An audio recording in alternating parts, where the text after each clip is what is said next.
অনেক জিদ্দার ফ্যান্সরা আমার উপরে বেশ মনক্ষুণ্ণ হয়েছে। এরকম একটা বিষয় আমি বেশ অনেক দিন ধরে লক্ষ্য করে দেখেছি এবং আমার কিছু জনের সাথে কথা হলো। তারপরে আমার যে ধারণাটা হলো যে আমার মনে হয় যে তোমরা না আমার ফ্যামিলির মতন। সেটা জিদ্দার ফ্যান্স হোক, সেটা দেবদার ফ্যান্স হোক, দে আর মাই ফ্যামিলিস। তো আমার এরকম একটা ফ্যামিলি থাকতে আমি, দেখো ফ্যামিলিতে মনোমালিন্য ইত্যাদি হতেই থাকে, কিন্তু আমি সেটাকে জিয়ে কেন রাখবো? কারণ যেখানে আমার মানে মনের দিক দিয়ে কোনোদিন জিদ্দাকে কোনো অপমান করার জায়গায় ছিল না। এবং আরও একটা পয়েন্ট, সব থেকে বড় কথা, আমার জন্যে যদি অন্য কারুর আহ, মানে তাকে যদি কোনো গ্রুপ থেকে বেরিয়ে যেতে হয় বা তাকে যদি খারাপ কথা রেগুলার শুনতে হয়, সেটা শুনতে খুব খারাপ লাগে, আমার নিজের শুনতে খুব খারাপ লাগে। তো যাই হোক, আমি এই ভিডিওটা শুরু করছি। এই ভিডিওটা হয়তো একটু বড় হতে পারে, তবে আমি এই ভিডিওটা বানাতাম। বিষয়টা হচ্ছে, সৌরভদার সাথে আমার কথা হলো। আমার মানে জিদ্দার পাগল ফ্যান ক্লাব গ্রুপ, তাদের সাথে আর কি আমার খুবই ভালো রিলেশন। এবং এখনও যতটা ভালো রিলেশন, ঠিক ততটাই ভালো রিলেশন 2 বছর 3 বছর আগেও ছিল। এবং তাদের সাথে আমি কাজ করেছি। আমার রাবণের সময় তারা দেখবে, আমার রাবণের রিভিউয়ের সময় সুরজিৎ দ্বারা পিছনে রয়েছেন। আমি বুমেরাঙের সময় তাদের ওখানে সেলিব্রেশন রেকর্ড করেছি, মানুষের সময় রেকর্ড করেছি, তোমরা সকলেই জানো। এবং আমি দেখো, একটা কথা বলে দিচ্ছি আজকে, জিদ্দাকে কেন্দ্র করে আমার কিছু কথা, যেরকম ধরো দুর্গাপুজোয় এসো না, দেশু সেভেনের সাথে ঝামেলা হলে সেখানে হবে, অনেকে আমাকে ভুল বুঝেছে। বা এই কয়েকদিন আগে একটা টাইটেলের জন্য অনেকে আমাকে ভুল বুঝেছে যে আসল বাপ তো আসছে ইত্যাদি এসব ধরনের লেখা হয়েছে, জিদ্দার ওখানে টাইটেলটা লেখা ছিল। বাট কেউ ওই ভিডিওটা খুলে দেখেও নি পর্যন্ত, লোকের টাইটেলটা দেখে নিয়েছে। যাই হোক, আসছি সে সমস্ত পয়েন্টে আসছি। প্রথম পয়েন্ট হচ্ছে, আমার যেটা ভুল আমার সেটা ভুল, এবং আমি সেটার জন্য মানে আমার সরি চাইতে, আমার অত ইগো নেই ভাই। তোমরা সকলে যেন, আমি একটা সাধারণ মধ্যবিত্ত বরের বাঙালি ছেলে, অনেস্টলি স্পিকিং। যাই হোক, জিদ্দার ইন্টারভিউ দেওয়ার পরে অনেক কন্ট্রোভার্সি হয়েছে। আমি জনে জনে তো ফোন করে করে বোঝাতে পারবো না, তাই আমার মনে হলো এই ভিডিওটা খুব খুব খুব বানানো জরুরি। আবারও বলছি, জিৎ ফ্যান্সরা আমার পরিবারের মতন, তো তাদের সাথে আমার কখনো ভার্সেস লাগুক, ঝামেলা লাগুক, এটা হতে পারে না। এবং আমি বোধহয় একমাত্র পার্সন যে দেবদার সাথেও কাজ করেছি, জিদ্দার সাথেও কাজ করেছি। এবং আমি দেবদার একদম মানে কোর ঢুকে দেব ফ্যান্সদের সাথে একদম কোরলি কাজ করেছি, আমি জিৎ ফ্যান্সদের সাথে কোরলি কাজ করেছি, কিন্তু আমার কখনো ঝামেলা লাগেনি। আমি এক্সাম্পল দেখাবো, আমার মানে উত্থানটার সময়ই বলছি, রাবণ আর তোমার কিশমিশ, এই দুটো ছবি পরপর রিলিজ করেছিল, পাশাপাশি রিলিজ করেছিল। আমি কিশমিশেরও ইভেন্টে যাচ্ছি, কিশমিশেরও রেকর্ড করছি, দেবদাকেও সেলিব্রেট করছি, আবার জিদ্দাকেও সেলিব্রেট করছি, জিদ্দারও ইভেন্টে যাচ্ছি। কোথাও কিন্তু কোনো ফ্যান বেস আমার উপরে কখনো কোনোভাবে বেসিকভাবেও রেগেছিল না, কোনো দিন আমি অন্তত লক্ষ্য করে দেখিনি। কিন্তু আজকে এমন একটা ঘটনা ঘটছে। তো এটা কেন ঘটছে? আমারই কিছু কারণের জন্য, আমারই কিছু কাজের জন্য, যেটা আমি অজান্তেই তাদের মনক্ষুণ্ণ করে ফেলেছি, এটা আমার মনে হয়েছে। যাই হোক, আমি প্রথমত বলি যে প্লিজ, জিদ্দার পাগল ফ্যান ক্লাব গ্রুপ, তাদের অনেকে বলছে যে তারা আমাকে উঠিয়েছে, একদম ডেফিনেটলি সত্যি কথা। তাদের সাথে আমি কাজ প্রথম করেছি, এটা নিয়ে কোনো সন্দেহই নেই। মানে রাবণের রিভিউ করার পরে বেশ চ্যানেলটা তখন জিদ্দার এতে আর কি ফেটেও ছিল, তখন এ হয়েছিল। আমার তো অস্বীকার করার কোনো জায়গা নেই, জিদ্দার জন্যেই আমার চ্যানেল উঠেছে, এটা নিয়ে কোনো সন্দেহ নেই। সে সময় রাবণের সময়, তার পরবর্তীতে যখন চেঙ্গিজ আসে, তাদের সাথে আমরা কাজ করি, র্যালি রেকর্ড করি, সব কিছু করি। এবং তারা যে যে জায়গায় ডোনেশন করেছে, জগদ্দল হোক ইত্যাদি হোক, সব জায়গায় আমরা ছিলাম অলওয়েজ সঙ্গে। কেন? সাপোর্ট করার জন্য। বিশ্বাস করো, অনেকে বলছে, দেখলাম আমি আজকে একজন কমেন্টস লিখেছে যে ফ্যান্সরা ইউটিউবাররা টাকা কামিয়ে নেয়। ভাই, ফ্যান্সরা তো প্রথমত প্রচণ্ড নিঃস্বার্থ। আর আমাদেরও যদি টাকার অর্থই দেখতে হয়, আমি জিদ্দাকে প্রত্যেক বছর জিদ্দার বাড়িতে চাই, জিদ্দার বার্থডের জন্যে। সেখানে আমি কেক নিয়ে যাই, সেখানে আমি চেষ্টা করি যে আমার তরফ থেকে কিছু যদি নিয়ে যাওয়া যায়। আমি জিদ্দাকে ভালোবেসে নিয়ে যাই, বিশ্বাস করো, এখানে কোনো অর্থের লেনদেন নেই। মানে আমি যে ভিডিওটি তৈরি করি সেটি শুধুমাত্র ক্রেজ দেখানোর জন্যই তৈরি করি। সেটি থেকে যা অর্থ উপার্জন হয়, যে কোনো কন্টেন্ট ক্রিয়েটারকে জিজ্ঞেস করে নিও, যাতায়াতের টাকাটাও উঠবে না। এটা খুব সত্যি কথা। কিন্তু আমি কিন্তু সেটা ভালোবেসেই করি জিদ্দাকে, তোমরা সকলেই জানো। হ্যাঁ, আমার প্রফেশন এটা, আমি তো আর বলতে পারবো না যে আমি মনিটাইজেশনটাকে অফ করে রাখবো, সেটা সম্ভব না। কিন্তু আমি তো একা জিদ্দাকে নিয়ে কাজ করবো না, সকলকে নিয়েই কাজ করতে হয়। যাই হোক, আমি ভ্রষ্ট হচ্ছি। বিষয়টা হচ্ছে সত্যি কথা যে জিদ্দার পাগল ফ্যান ক্লাব গ্রুপ আমাকে কিন্তু তুলেছে সেই সময়, এটা নিয়ে কোনো সন্দেহ নেই। যদি জিদ্দার ফ্যান্সদের কাছে আরও পরিচিতি পাইয়ে দেওয়ার ব্যবস্থা করে থাকে, সে জিদ্দার পাগল ফ্যান ক্লাব গ্রুপ করেছে। সেই সময় মিনি সুষমাতে গিয়ে কাকুর সাথে করা, তাদের কথাবার্তা তোলা, তার করা। কারণ সত্যি কথা বলছি, আমি না এতটা জানতাম না, এতটা পারতাম না খুব ভালো করে। আজও যে খুব ভালো করে করতে পারি তা তো নয়। তবে আমি পারিপার্শ্বিক মানুষজনেদের দেখে দেখে দেখে দেখে শিখেছি, অনেস্টলি স্পিকিং। আমি জিদ্দাকে ভালোবাসি, স্নেহ করি, এবং আমি কীরকম মানুষ তোমরা সকলে জানো। আমি কারোর নামে কখনো কোথাও তুমি শুনবে না যে ওই অমুকের নামে কাঠি করছে, একের নামে বলছে। আমি মানুষটা ওরকম নয়। এবং আমাকে যদি তুমি হাজার গালাগালি করো, আমি তোমাকে এটাই বলবো যে কেন, তোমার সমস্যাটা কী। কারণ তুমি আমার বন্ধু। কারণ আমি মানুষটাই এরকম, আমি কারোর সাথে শত্রুতা রাখতে পছন্দ করি না, পরিষ্কার কথা। আর দেব ভার্সেস জিতে তো একদমই পছন্দ করি না। যাই হোক, এবার আমার কি কি জিনিস তোমাদের খারাপ লেগেছে এবং তার জন্য সরি চাওয়ার কথা, এটা একটা বিষয়। তো আমার না, দেখছিলাম আমি অভিনবদের সাথে কথা হচ্ছিল এই কয়েকদিন আগে। তো তার সাথে কথা হলো, তার সাথে আলাপ হলো আমার। আমি বুঝতে পারছিলাম না যে কেন রেগে যাচ্ছে। আমি জিৎ দ্য মেগাস্টার বোধহয় এরকম একটা পেজ, তারাও এদের জন্য রেগে যাচ্ছে। আমি বুঝতে পারছি না প্রবলেমটা কোথায়। প্রথম হচ্ছে, যেটার জন্য আমার, মানে যেটার জন্য সকলের খারাপ লেগেছে, সেটা একটু ক্লিয়ার করে বলি। আবার বলছি, আমার মতের সাথে তোমার মত মানে অমিল হতে পারে, তাহলে তুমি আমাকে গালাগালি করতে পারো, কিন্তু তোমার দেবকে অপছন্দ হতে পারে, কোনো দেব ফ্যানের হয়তো জিদ্দাকে অপছন্দ হতে পারে, কিন্তু আমি এইটুকু বারবার বলছি যে আমাকে অপছন্দ করো না। কারণ আমি কিন্তু আহ, কোনো ইয়েতেই নয়, আমার সব দিক দিয়েই আমি দেবদাকেও সেলিব্রেট করেছি, জিদ্দাকেও সেলিব্রেট করেছি। ইভেন আমার ছোটোবেলায় একটা কথা ছিল, আমার এই দিকে দেবদা থাকলে এই দিকে জিদ্দা থাকে, এই কথাটা ছিল। এটা নিয়ে অনেকে খিল্লি ইত্যাদিও করতো, মানে এটা ছিল। কিন্তু আজকে হয়তো আমি চেষ্টা করি একটু পরিমার্জিত কথা বলার, বাট আমি ছোটোবেলায় তো অনেক ভুলভাল জিনিসপত্র করেছি। তার ভিতরে এটাও একটা জিনিস কিন্তু, যে আমার এদিকে দেবদা থাকলে এদিকে জিদ্দা থাকে, এবং এটা আমি করেছি, সেলিব্রেট করেছি। এবং আজও আমি বলছি, তুমি বলো তো আমি জিদ্দাকে নিয়ে সেলিব্রেট করি না? আমি সেমভাবেই সেলিব্রেট করি, খুব ভালোবাসি ভাই, খুবই ভালোবাসি। আর যাই হোক, সেটা অন্য পয়েন্ট, সেটা অন্য জায়গা। তো স্পেশালি যখন জিদ্দার ইন্টারভিউটা হলো, তখন অনেকেই বলেছে যে জিদ্দাকে আমি অপমান করেছি বা ইত্যাদি করেছি, জিদ্দার আমাকে ডাকা উচিত হয়নি। আমি জিদ্দাকে দুর্গাপুজোয় আসতে বারণ করে দিয়েছি, তাই জিদ্দা খুব ভয় পেয়েছে ইত্যাদি। অ্যাকচুয়ালি বিষয়টা এরম নয়। আমি সবসময় মনে করেছি যে একটা গিমিকের সামনে, একটা কন্ট্রোভার্সির সামনে, একটা জুটির সামনে একটা জিদ্দা এসে শুধু শুধু তার জায়গাটা নষ্ট, এই যে সব থেকে বেশি কাদা ছোড়াছুড়ি মানে দুর্গাপুজোয় হয়, এটা জিদ্দাও একটা ইন্টারভিউতে বলছিলেন যে আমি দুর্গাপুজোয় যখন আসবো তখন বাদবাকিটা বলে দেবো। কিন্তু আমি ব্যক্তিগতভাবে চাইনি এই মানুষটা যতটা অনেস্ট, এই মানুষটা যতটা সৎ, এই মানুষটাকে কেউ মানে ওই বলে না যে ফালতু পিঠ পিছে ওয়ার করা, এটাকে বলে। ঠিক আছে, আমি নোংরামিটা দেখেছি চোখের সামনে।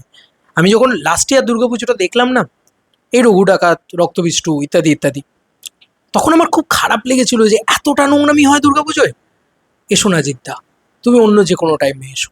আচ্ছা চল, এবার যে পয়েন্টটা সেটা হচ্ছে যে এই যে বাইক অ্যাম্বুলেন্স দাদা দেবদার যে ছবিটি, সেই ছবিটি আসার কথা ছিল 15ই আগস্ট। আমার কাছে না সেরকমই আপডেট ছিল। এবার আমি কি করব? আমি যা জানতাম আমি সেটা বলে গেছি যে এটাই আসবে, এটাই আসবে, এটাই আসবে, এটাই জানতাম। তোমরা দেখো নন্দী মুভিজও কিন্তু সেখানে পোস্টার ওয়াইজ ওটা আগে দিয়েছিল। তো সেখানে কিন্তু আমি জিদ্দাকে অবমাননা করার জন্য বা ছোট করার জন্য কখনো এরকম কোনো কথা বলিনি। আচ্ছা, এবার যখন নাকি দেবদা আসলো, তখন জাস্ট টাইটেলে একটা কথা লিখেছিলাম, সেটার জন্য অনেকের খারাপ লেগেছে। আমি হাত জোর করে ক্ষমা চাইছি, আমি হাত জোর করে ক্ষমা চাইছি, আই এম সরি। কারণ বারবার বলছি, জিৎ ফ্যান্স আমার পরিবার, দেব ফ্যান্স আমার পরিবার। আমি সকলকে নিয়ে চলতে ভালোবাসি, তোমরা সকলে জানো। আমি মানুষটাই ওরকম নয়, ঠিক আছে? তো আমাকে যদি কেউ খারাপ মানুষ মনে মনে করো, বা আমাকে যদি কেউ মনে করো যে আমি জিদ্দাকে অপমান করেছি, আমি যদি অজান্তেও জিদ্দাকে অপমান করে থাকি, তাহলে সত্যি কথা বলছি, ফ্যান্সদের যদি তাতে বিন্দুমাত্র খারাপ লেগে থাকে, আমার এই ভিডিওটা তাদেরকে ডেডিকেট হচ্ছে। যদি তোমার কাছে পৌঁছয় ভাই, আমি ক্ষমা চাইছি, I am sorry, I am sorry. এটা এটা যদি এটা মানে সত্যি বলছি, খুবই খারাপ লেগেছে আমার। যে আমি কন্টিনিউয়াসলি অনেকদিন ধরে দেখতে পাচ্ছি যে কেন একে নিয়ে ট্রোল হচ্ছে। তো আমাকে নিয়ে ট্রোল হলে সমস্যা নেই, তো আমি বুঝতে পারছি না যে আমার পরিবার আমাকে নিয়ে কেন ট্রোল করছে। কারণ যে ফ্যান্স বেস আমাকে এত ভালোবাসা দিয়েছে, সেই ফ্যান বেস কেন আমাকে নিয়ে ট্রোল করছে, আমি তো ক্লিয়ার করতে পারি, আমি বুঝতে পারছি না। আর আমি প্রত্যেককে ধরে ধরে বোঝাতে পারবো না। ধরো কৃষ্ণনগরে কোনো মানুষ আছে, ধরো এখানে কোনো মানুষ আছে, ওখানে। এবার কি হচ্ছে না, পার্টিকুলার সুরজিৎ দাকে যদি শুনতে হয়, পার্টিকুলার এই জিদ্দার পাগল ফ্যান ক্লাব গ্রুপকে যদি শুনতে হয়, তোমরাই তো উঠিয়েছিল, তাই জন্য তাই বাঁদরামি করার জায়গা পাচ্ছে। ইয়াস, আমাকে যদি এই কথাটা কেউ বলে যে বাঁদরামি করার জায়গাটা তো তোমরা উঠিয়েছিলে বলে পাচ্ছে, তোমরা যদি না ওঠাতে আজকে এই জায়গাটা করে কিছু করতে পারতো। এই কথাটা যদি আমার জন্য কাউকে কথা শুনতে হয় না, আমার খুব খারাপ লাগে, সত্যি কথা বলছি। আর আমি তোমাদের সকলের কাছে সরি, তোমরা যত জিতিয়ান্সরা রয়েছে সকলের কাছে সরি, যদি জিদ্দাকে আমি সত্যিই কোনো অপমান করে থাকি। জিদ্দার প্রোডাকশনের সাথে আমার যতটা রিলেশন, জিদ্দার সাথে আমার যতটা রিলেশন, তারা কিন্তু আমাকে বলতো যে ভাই এটা কি করেছো, বা এটা কেন বলেছো, বা এইটা ইয়ে করেছো কেন। তারা কিন্তু কোনোভাবে বলেনি। যদি তাদেরও খারাপ লেগে থাকে আমি তাদের কাছেও সরি, কিন্তু আমার মনে হয় না তাদের কোনো জায়গায় খারাপ লেগেছে। কারণ একটা জিনিস হয় আমাদের ইয়েতে, সেটা হচ্ছে click bait thumbnail, click bait title. তো ওই টাইটেলটা নিয়ে জিৎ ফ্যান্সদের অনেক সমস্যা থাকতে পারে, অনেক জিতিয়ান্সরা আমার উপরে রেগে যেতে পারে। কিন্তু ওই টাইটেলটা যে ভিডিওটা দিয়েছিলাম, সেই ভিডিওতে জিদ্দাকে কেন্দ্র করে একটা সেন্টেন্সও বলা নেই। ওটা একটা দাওয়ালের নিউজ ছিল, সেই নিউজটা পড়েছিলাম আমি, একটা সেন্টেন্স বলিনি ওখানে জিদ্দাকে কেন্দ্র করে। অনেকে বলছে যে রঘু ডাকাতের সময় তুমি প্রচুর বক্স অফিস নিয়ে কথা বলেছিলে। ভাই তোমরা মানুষের দিনটা ভুলে গেলে? মানুষ সিনেমাটা, জিদ্দার মানুষ, সেই সিনেমাটাকে এই বান্দা সব থেকে বেশি সাপোর্ট করেছে, যে কারণে খারাপ হয়ে যাওয়া আরও অনেকের চোখে বা ইত্যাদি ঝামেলা লেগে যাওয়া, একটা ইয়ে লেগে যাওয়া। যে ছবিটাকে জিদ্দা নিজে মুখে ফ্লপ বলেছে, সেটাকে আমি ফ্লপ মানতে নারাজ। কারণ আমি ওই টাইমটাকে বিলিভ করেছি যে ওইরকম একটা টাইমে এসছে ছবিটা। তারপরে ওই ছবিটার অনেক রকম সমস্যা ছিল, তারপরেও ছবিটা যা করেছে, আমি বলতে চেয়েছিলাম ছবিটা আন্ডার পারফর্ম করেছে, কিন্তু কখনো আমি এটা বলতে চাই না যে ছবিটা ফ্লপ হয়েছে। এটা এখনও আরই আমি বলছি। তাহলে তোমরা রঘু ডাকাতটা দেখছো, আসলে কি বলো তো, এই যে আমি 2022 সাল থেকে দেখছি জিদ্দার সাথে সো কল্ড কাছাকাছি গিয়ে কাজ করছি। রাবণ, চেঙ্গিজ, বুমেরাং, রাবণ, চেঙ্গিজ, মানুষ, বুমেরাং, চারটে ছবি। আজকে কেউ বলে বিপ্লবী, কেউ বলে ডাকাত, 5টা ছবি এসছে। এই 2022 সাল থেকে দেবদার সমস্যাটা হচ্ছে, দেবদার এসে গেছে হচ্ছে কিশমিশ, কাছের মানুষ, প্রজাপতি, তারপরে ব্যোমকেশ বাঘাযতীন, এগুলো ছিল, ঠিক আছে। ব্যোমকেশ বাঘাযতীন প্রধান, তারপরে বোধহয় মানে 9টা 10টা ছবি এসে গেছে। জিদ্দার যদি 4টে 5টা ছবি হয়, দেবদার 9টা 10টা কি আরও বেশি হবে। বা প্রতি বছর 2 3 4টে করে ছবি এসে গেছে, এরকম একটা ব্যাপার। ধূমকেতু এসে গেছে, রঘু ডাকাত এসে গেছে, প্রজাপতি 2 এসে গেছে, বাবারে। মানে এই তিনটে করে তো ধরলে অলরেডি 9টা ছবি এসে গেছে, 9টা ছবি এসে গেছে। এবার দেখো, যার যার 9টা ছবি নিয়ে কাজ করছি, করতে করতে করতে করতে কী হচ্ছে না, মানে সেখানে না আমি অনেক কথা তাকে নিয়ে বেরিয়ে যাচ্ছে, অনেক কথা তাকে নিয়ে বলছি। জিদ্দাকে নিয়ে তো আমি কথা বলতে চাই, তা নাহলে তোমরা বলো না আজকে ইন্টারভিউটাতে জিদ্দাকে আমি অফ ক্যামেরা রিকোয়েস্ট করেছি গো, ওই মানুষটার পায়ে হাত দিয়ে প্রণাম করে অফ ক্যামেরা। তুমি জিজ্ঞেস করো আমার সাথে যারা কাজ করেছে বা আমার সামনে যারা ছিল, বা জিদ্দার সোমনাথ দাকে জিজ্ঞেস করো, আমার সোমনাথদের সাথে সেদিনকে কথা বলেছি। সোমনাথ দা, আমি বেস্ট উইশেস, আমি বললাম সোমনাথ দা বেস্ট উইশেস, আমি চাই তোমাদের এই ছবিটা, কেউ বলে বিপ্লবী, কেউ বলে টাকা, দুর্দান্ত ব্যবসা করি, সত্যি মন থেকে চাই, আমাদের ফ্রেটার্নিটির লাভ। জিদ্দার নিজে এক জায়গায় এই কথাটা বলেছে। তো আই হোপসো যে জিদ্দার কোনো অংশে খারাপ লাগেনি, কোনো জায়গায় এ হয়নি। কারণ জিদ্দা নোজ দ্যাট যে এটা, মানে এই যে জিনিসগুলো, এই যে গিমিকগুলো, এগুলো আমাদেরকে করতে হয় যদি 5টা ভিউজ বেশি আসে। তা আমি বুঝতে পারিনি যে আমি তোমাদেরকে মনক্ষুণ্ণ করে ফেলেছি। তো আমি আবার বলছি, আই অ্যাম সরি যদি আমি কোথাও জিদ্দাকে কোনো জায়গায় কোনোভাবে ছোট করে থাকি, বা আমার ফ্যান বেস, আমার জিদ্দার ফ্যান বেসের কাছে কোথাও যদি তাদের একটু হলেও খারাপ লেগে থাকে, আই এম সরি। বাট আমি কিন্তু কাল থেকে এই জিনিসটা চাই না। আমি জাস্ট আমার এই বুকটা বাড়িয়ে দিতে চাই, এসো বাবা। এই যে এখন যে টি শার্টটা পরে আছি না, সেটা চেঙ্গিজের টি শার্ট। এটা আমাকে দিয়েছিল সুরজিৎদার পাগল ফ্যান ক্লাব গ্রুপ, এখনও পিঠে লেখা রয়েছে, হয়তো ঘুরে দেখাতে পারছি না। তো এই জায়গাটা হয়েছিল ভাই, এই জায়গাটা করা হয়েছিল। আমি জানি না অন্য কাকে তোলা হয়েছে, কি হয়েছে, কে কি করেছে। আজও বলছি, এমন এমন জিনিস আমি রেকর্ড করেছি যেখানে আমি একমাত্র একা বান্দা ছিলাম, আর কেউ ছিল না সেদিনকে জিদ্দার সাথে, জিদ্দার জন্যে লড়ার জন্য। ইয়েস, মানুষের সময়ের কথা বলছি, আমি একা লড়ে গেছি। আমি সবসময় চেষ্টা করেছি আমার সুপারস্টারের বেস্টটা দেখানোর, আমি সবসময় চেষ্টা করেছি আমার সুপারস্টার বেস্ট এইটা বলার। আই লাভ জিদ্দা, তোমরা সকলে জানো, আমি জিদ্দা জানেন, এটা ডেফিনেটলি জানেন। হ্যাঁ, সবসময় রিচ সমান আসবে না, হয়তো কোনো কথায় আমার খারাপ লাগতে পারে, এগুলো হতে পারে। হয়তো তোমার মনে হতে পারে এই ছেলেটা না বড্ড ধান্দাবাজ, এই ছেলেটা আজকে ভিউজ কামানোর জন্য, এই যে সামনে জিদ্দার ছবি আসছে তাই ভিউজ কামানোর জন্য এই কথাগুলো বলছে। বিশ্বাস করো বন্ধু, জিদ্দা আমার কাছে শুধু ভিউজের জায়গায় নয়, থাকলে আমি জিদ্দাকে অনেকভাবে বিক্রি করতে পারতাম। মানে আমি মানুষটাকে ওইভাবে শুধুমাত্র বিক্রি করার জন্যই মানুষটাকে করি না, মানুষের কাছে যাই না। আমার কাছে সুপারস্টারসরা সত্যি শুধু মানে বিক্রি করার টুল নয় তারা।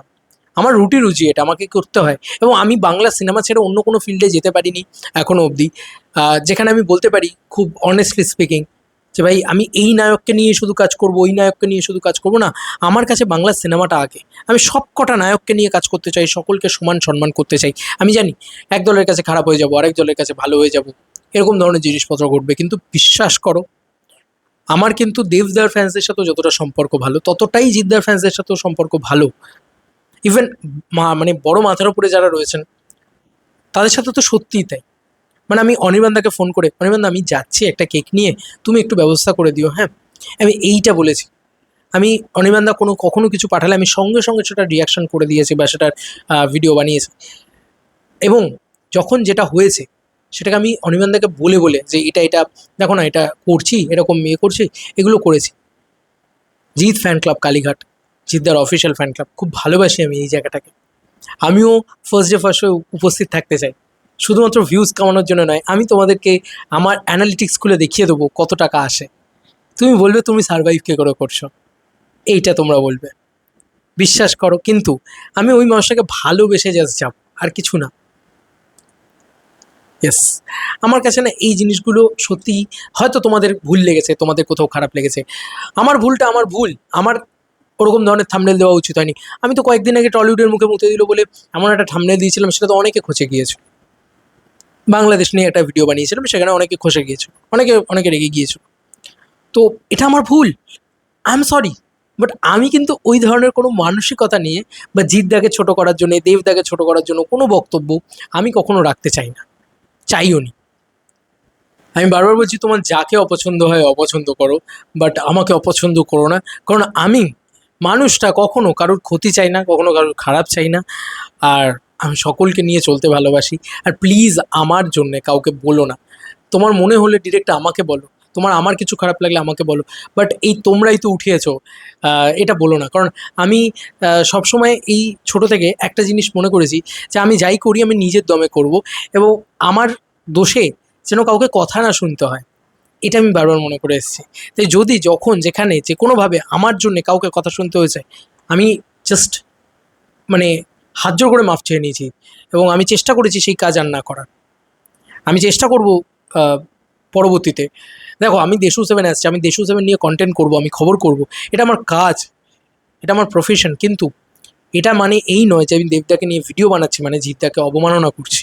আমি দেবদাকে নিয়ে ভিডিও 2022 সালেও বানিয়েছি, 2023 সালেও বানিয়েছি, 2024 সালেও বানিয়েছি, 2025 সালেও বানিয়েছি, 2026 সালেও বানিয়েছি। এবার তুমি আমাকে বলো জিদ্দার ছবি আসছে না, আমি জিদ্দাকে নিয়ে কী আলোচনা করব, তাই না? তো আজকে জিদ্দার যখন ছবি আসছে তোমরা দেখছো তো, আমার মেন চ্যানেল সেখানে শুধু জিদ্দাকে নিয়েই আলোচনা হচ্ছে, সেখানে দেবদার ভিডিও আসছে না অনেক দিন ধরে। এই ভিডিওটা দিচ্ছি না মেন চ্যানেলে, তার অন্যতম রিজন হচ্ছে আমার মেন চ্যানেল থেকে ইন্টারভিউটা গিয়েছে, আমি চাই ইন্টারভিউটা বেশি মানুষের কাছে পৌঁছুক, যে কারণে আমি ওর ওপরে আর কিছু চাপাচ্ছি না। কিন্তু আমি শুধু ক্লিয়ার করে দিলাম আজকে তোমাদের সকলের সাথে, এই কথাটা ক্লিয়ার করা উচিত ছিল বলে আমার মনে হলো, এবং সে কারণেই এত বড় একটা ভিডিও বানালাম। প্লিজ আমার জন্য কাউকে অ্যাটাক করো না। আর সকলে তোমরা অন্তত আমার কাছে তো তোমরা সকলে আমার পরিবার, জিতিয়ান্সরা স্পেশালি আমার পরিবার। কারণ এদের থেকে আমি প্রথম ওই ফ্যান বেসের ওই উৎসবটা দেখা শুরু করেছি, তো এটা আমার কাছে পরিবারের মতন। তো আমি কিন্তু মানে আমার পরিবারকে আপন করেই নিতে চাই। এবার তোমাদের হাতে যে তোমরা আমাকে আপন করে নেবে কিনা, তোমরা আমাকে ক্ষমা করবে কিনা, তোমরা আমার সরিটাকে মেনে নেবে কিনা। বাট তোমরা এইটুকু মাথায় রেখো যে যদি সত্যি আমি জিদ্দাকে অবমাননা করতাম, খুব খুব অপমান করতাম, তাহলে আমার মনে হয় জিদ্দা আমাকে ওভাবে ডাকতেন না, বা তার টিমও কোথাও গিয়ে আমাকে করতেন। আমি খুবই ভালোবাসি মানুষটাকে, খুবই শ্রদ্ধা করি মানুষটাকে, শ্রদ্ধা করি। মানে আমি এই কথাটা বলছি, আমি শ্রদ্ধা করার জায়গায় রয়েছি এই মানুষটাকে। এবং আমি সবসময় জিদ্দাকে বলি, জিদ্দা তুমি 2 বছর বাদে এসো না, প্লিজ জিদ্দা তুমি এসো, এই রিকোয়েস্টটা করেছি। তোমরা দেখো কাট অফ হয়ে গেছে ইন্টারভিউটা, আমি বারবার জিদ্দাকে, জিদ্দা প্লিজ তোমাকে চাই জিদ্দা, বুঝতেই পারছো। তো এই মানুষটাও জানে যে মেন স্ট্রিম ছবি, কমার্শিয়াল ছবি, বড় ছবি, তার যে কি রয়েছে। I love Jeetda, I love দেবদা, I love everything, I love Bengali cinema also. But এই দুটো মানুষ আমার কাছে কোথাও গিয়ে স্পেশাল। এবার তোমার মনেই হতে পারে জিদ্দা কোথাও গিয়ে ভালো, জিদ্দার ফ্যান্সের মনে হতে পারে জিদ্দা কোথাও গিয়ে ভালো, তোমার এটা মনে হতে পারে দেবদার ফ্যান্সের যে দেবদা কোথাও গিয়ে ভালো। কিন্তু প্লিজ এরকমটা মনে করে দাগিয়ে দিও না যে দেবদাকে নিয়ে ভিডিও বানাচ্ছে মানে জিদ্দাকে অবমাননা করেছে। এবার কোনো জায়গায়, কোনো টাইটেলে, কোনো জায়গায়, কোনো থাম্বনেলে, কোনো আমার বক্তব্যে যদি তোমাদের দেশু সেভেন রিলেটেড, যে দেশু সেভেন আসছে সেই সময় আমি বলেছি দুর্গাপুজো এসো না, এটা নিয়ে অনেকের খারাপ লেগেছে। আর এটা নিয়ে অনেকের খারাপ লেগেছে যে ভাই তুমি কেন বললে যে আসল বাপ আসছে। এটা জাস্ট ওই পয়েন্টে ওই টাইটেলেই লেখা রয়েছে, ভিডিওর ভিতরে কোথাও মেনশন নেই জিদ্দার নাম। তাই জিদ্দার নামই যেখানে মেনশন নেই সেখানে জিদ্দাকে ছোট করা কোথায় হলো। তারপরেও আমি বলছি, আবারও বলছি, তারপরেও আমার ফ্যান বেস আমার খুব আপন, কারণ আমরা ফ্যান বেস নিয়ে কাজ করি ভাই, আমরা ফ্যান বেস নিয়ে কাজ করি, আমরা ফ্যান বেসের সাথে ওঠা বসা করি, আমরা থাকি, খাই, মাখি, ঘুরি।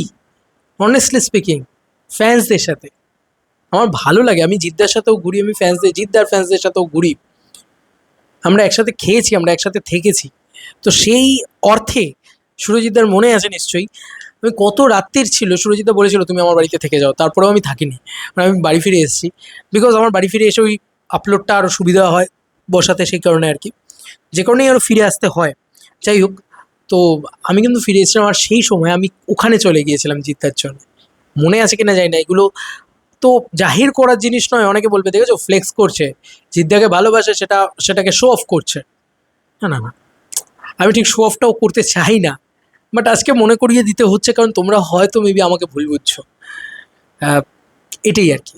যাই হোক, আবারও বলছি, যদি দেবদার কোনো ভিডিওতে জিদ্দাকে ছোট করে থাকি, কোনো জায়গায় কোনো অপমাননা হয়ে থাকে, বা কোনো টাইটেল, কোনো থাম্বনেল, কোনো কোথাও, কোনো জিনিসে যদি জিৎ ফ্যান্সদের কোনো মনক্ষুণ্ণতা হয়ে থাকে, তাহলে আবারও বলছি, সমস্ত সমস্ত জিদ্দার ফ্যান্স, আপামোর বাংলার যত জিদ্দার ফ্যান্স রয়েছে সকলের কাছে হাত জোর করে ক্ষমা চাইছি। কিন্তু মনে রেখো আমিও জিদ্দার সৈনিক, মনে রেখো আমিও জিদ্দার ভালোটাই চাই। আর ভালোটা চেয়েই হয়তো এমন কিছু কথা বলেছি যে কথাগুলো শুনতে হয়তো খারাপ লেগেছে তোমাদের, কিন্তু বারবার বলছি আমার মন থেকে বলার কোনো অর্থ ছিল না জিদ্দাকে কোনো অংশে ছোটো করা। আজকে একজন লিখেছে দেখলাম যে কামব্যাকের কথা কেন তুমি বলছো, ভাই কামব্যাকের কথা জিদ্দাকে কে না বলেছে। জিদ্দার নিজে একটা কমেন্ট পড়েছে লাইভে, এইবারের লাইভে কিনা যায় না, একটা লাইভে পড়েছিল, আমার এখনো মনে আছে, যে comeback movie so called Raavan কি তোমার কামব্যাক মুভি, রাবণের সময় আমি যদি খুব ভুল না করে থাকি তো, যেটা কিন্তু সেটার উত্তর দিয়েছিল। তো সেই প্রশ্নটাকেই ঘুরিয়ে ফিরিয়ে আমার এখানে করা রয়েছে। তো আমার মনে কিন্তু জিদ্দার সম্পর্কে কোনো রকম কোনো বিন্দুমাত্র নেগেটিভিটি ছিল না, আমার প্রশ্নগুলো শুনলেই তোমরা বুঝতে পারবে। আই লাভ জিদ্দা, মানে আমি বারবার বলছি এই কথাটা। এবং ওই মানুষটা আমাকে যে সম্মানটা দিয়েছে এত কিছুর পরেও, মানে একটা মানে একটা মানুষ তো আছে, অনেকে অনেক ফ্যান বেসের অনেক মানুষজন বলেছে একে যেন ইন্টারভিউ না দেওয়া হয়। তারপর ওই মানুষটা আমাকে ডেকে ইন্টারভিউ দিয়েছে। আই হোপ সো যে জিদ্দার ফ্যান্সরা জিদ্দার কাছে জিদ্দার সব কিছু দেখেন, সব কিছু বোঝেন। কিন্তু আমার কাছে কথা হচ্ছে যে ওই মানুষটার কিন্তু মনটা বিরাট বড়, বিরাট বড়। এবং জিদ্দা কি কথাটা বলেছে দেখেছো তো, জিদ্দা একটা ভালো কথা বললো, বা দেবদা একটা জিদ্দাকে নিয়ে ভালো কথা বললো, জিদ্দা দেবদাকে নিয়ে একটা ভালো কথা বললো, সেটা কিন্তু সেলেবেল নয়। তোমাদের কাছে সেলেবেল কোনটা, বা তোমাদেরকে কোনটা খাওয়ানো হয়, কোনটা বিক্রি করা হয়, যে দেব ভার্সেস জিৎ, দেব খারাপ কথা বলেছে জিদ্দার নামে, জিৎ খারাপ কথা বলেছে দেবদার নামে। অ্যাকচুয়ালি ওদের সম্পর্কটা ওরকম নয়, অন্তত আমি যতটুকু যা মিশেছি, আমি যতটুকু যা আপডেটস রাখি, ওদের সম্পর্কটাও কিন্তু ওরকম নয়। আর আমরা যারা ইন্ডাস্ট্রিতে কাজ করি, আমরা একটা জিনিস বিশ্বাস করি, যে আমে দুধে মিশে যায়, আটি আলাদা পড়ে থাকে। একদিন এমন দিন হয়তো আসতে পারে, আমি হয়তো আজকে বলতে পারি জিদ্দা খুব খারাপ জানো তো, দেবদার সামনে গিয়ে দেবদার সামনে গিয়ে এটা বললাম, আর জিদ্দার সামনে গিয়ে বললাম দেবদা খুব খারাপ জানো তো, এইসব এইসব করতে পারি। তো কালকে হয়তো দেবদা জিদ্দা একসাথে কাজ করবে, সেদিনকে আমার মান সম্মানটা কী থাকবে, আমার মুখটা কী থাকবে। তাই এটাই হচ্ছে বক্তব্য, যে আমি এই দুটো মানুষকে খুব সমানভাবে সম্মান করি। তোমরা সকলেই জানো, সেই বলে না আমার ঘড়িতে দেবদা থাকলে মোবাইলে জিদ্দা, এরকম জিনিসপত্র ছিল। ইভেন তোমরা অবাক হবে, আমি দেবদার কাজ করেছি জিদ্দার ছবি মোবাইলে লাগিয়ে নিয়ে, আমার ওয়ালপেপারে লাগানো আছে, এখনও লাগানো আছে, জিদ্দার ছবি ওয়ালপেপারে লাগানো ছিল, খাদানের সময়ের কথা বলছি। যাই হোক, তো জিদ্দাকে ভালোবাসাটা না অন্যরকম ভালোবাসা, শুধু পয়সার জন্য নয়।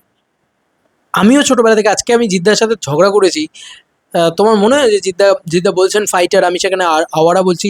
আমার তো একটু হলেও দেখা ছিল রে বাবা। আমি ছোট থেকে স্কুল ড্রেস পরে আওয়ারা দেখেছি ভাই, এবং বড় বয়সে এসেও অনেকবার আওয়ারা দেখেছি।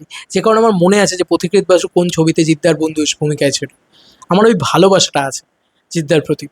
হতে পারে আমার কোনো কথা, আমার কোনো জায়গায় হয়তো স্লিপ অফ টাং হয়েছে, কিছু বোঝাতে ভুল হয়েছে, যেখানে শুনতে খারাপ লেগেছে, শুনতে মনে হয়েছে যে জিদ্দাকে অবমাননা করছে বা জিদ্দারকে অপমান করলো, যেটাতে জিৎ ফ্যান্সদের খারাপ লেগে গেছে, স্পেশালি ফ্যান্সদের খারাপ লেগে গেছে।